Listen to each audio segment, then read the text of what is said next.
যুগ যুগ ধরে বদরুদ্দীন উমরের কাছে ঋণী থাকে। তিনি যে একজন জনগণের অকৃত্রিম বন্ধু হয়ে উঠেছিলেন।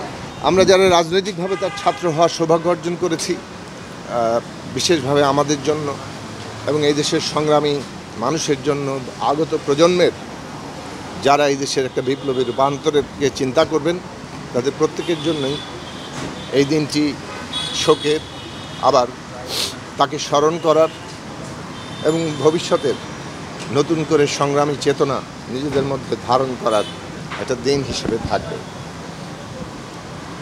এই দেশের ইতিহাস চর্চা, রাজনীতি চর্চা, সমাজ চর্চা, সামাজিক রাজনৈতিক পরিবর্তনের চর্চা যুগ যুগ ধরে বদরুদ্দীন উমরের কাছে ঋণী থাকে।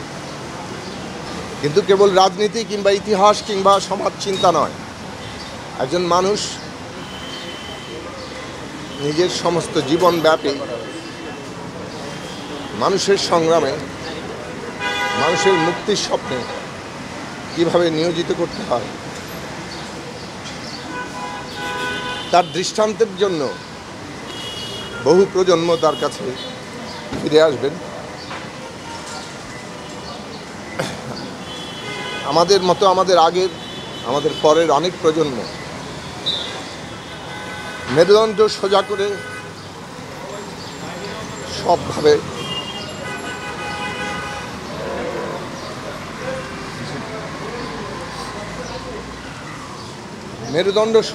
সৎভাবে মানুষের সংগ্রামে নিজেদেরকে নিয়োজিত আমরা যে করতে পেরেছি, আমরা বদরুদ্দীন উমরের কাছে ঋণী।